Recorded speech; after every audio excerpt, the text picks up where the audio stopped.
I like meat and I make no apologies. I gotta start by just pointing out a few fucking pointers about this beautiful club.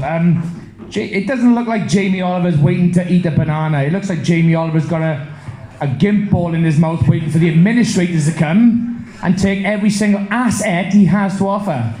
Fair play. And secondly, the projector board, it's got Savile on there as well.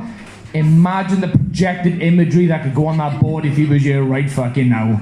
Fantastic. So usually the comedy ethic is to move the mic stand to one side of the room so removes the physical barrier from the audience to the performer.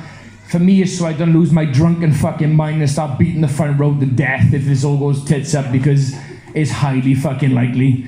Everyone a good night though? Yeah, good, fantastic. I mean, it's really nice to walk into a big room with knowing there's no one under the age of 18, because it means I'm not breaching my court order at last. You know, I will not breach my court order because I'm not Tommy fucking Robinson, alright? What a cunt. I was going to come out and do a strong sort of opener. I was going to plan on doing an opening joke about dementia, but it wasn't deemed appropriate for tonight's audience, so you got what you got. Yeah, I was going to come out and do a joke about dementia, but it wasn't deemed appropriate for tonight's audience, so you got what you got. The reason why it's relevant to myself is because my doctor have told me multiple, and for the rest of the night, what you're about to see is me not adhering to my doctor's advice of don't drink alcohol with these painkillers. That's been the story of my life for the last 8 weeks, so I apologize in advance for the next few minutes.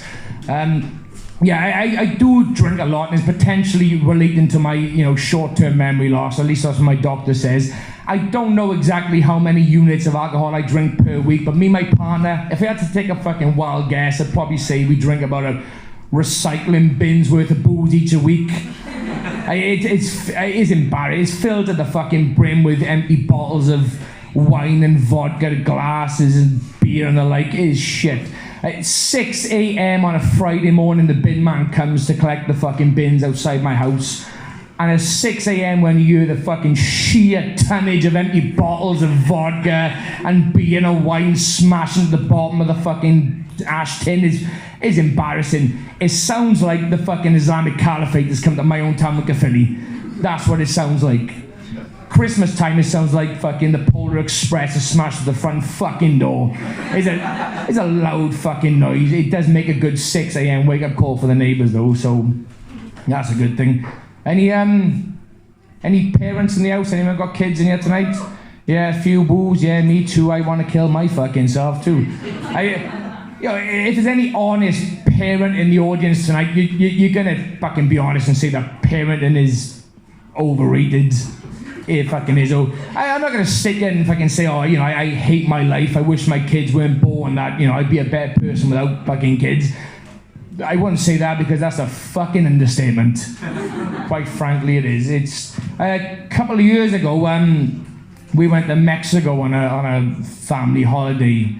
It was good. We had a good laugh, and to the last day, my 4-year-old daughter had what I can only explain as a mental fucking breakdown because she saw this fucking 6-foot teddy bear wearing a sombrero and a poncho, and he was playing the fucking guitar, and it was like 5,000 pesos or whatever the fuck it was.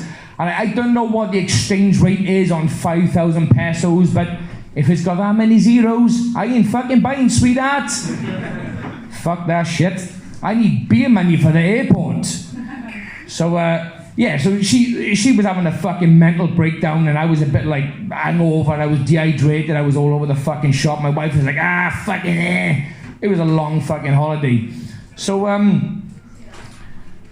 I basically shut out, and I go into this really fucking dark point in my mind where I'm a bit like, okay, so the kid's having a fucking mental breakdown, and I shut off. I zone out as a parent, and I'm like, okay, now I understand how people snap and go all Jerry McCann and kill their kid. My daughter's fine, Jerry's daughter not so much. But point being is, I mean, we brought that 6-foot fucking teddy bear, and it was the best decision we ever made because, not because of the smile it brought to her little face or because it stopped me from killing her in Mexico, but the amount of drugs we was able to smuggle back into the country was fucking no one's business. Helped me retire at the age of 30, which is always a fucking positive, because life is shit as it is anyway. I went to a museum a couple of days ago. It was Cardiff Museum. No one goes to see anymore. You close it down and turn it to Witherspoons, as far as I'm concerned. It was it was me, my wife, my 2 kids, and my 2-year-old nephew, and we was walking through the dinosaur section, and my little 2-year-old nephew, we saw one of the dinosaurs, and he was looking at you. Oh, that dinosaur, he looks sad. Why is he sad? And me, just being me, was like, because all of his friends are dead. And they call curators, whoever they are, they stand in the little areas of the museum, and he went, his friends are not dead, actually. I was like, okay. Yeah, there we go. He joked about, he said something, and he said, well, this dinosaur's called I don't give a fuck, a Saurus Rex, whatever it's called, from a certain period of time. And he was looking really glum and all fucking depressed. I was like, okay, there's about 20 Italian or Chinese tourists all around us. I was like, he was looking sober, and I was a bit like, are all your friends dead? He was looking a bit fucking depressed, but yeah, so it's nice to fucking be here tonight anyway. I haven't really got a big closer. For me, the ultimate closer in life is Michael Hutchins hanging himself in his hotel room with a belt around his neck, wanking himself to death. But yeah, that's the best I got. So I really hope fucking everyone has a good night tonight, and that's all I got. Good night.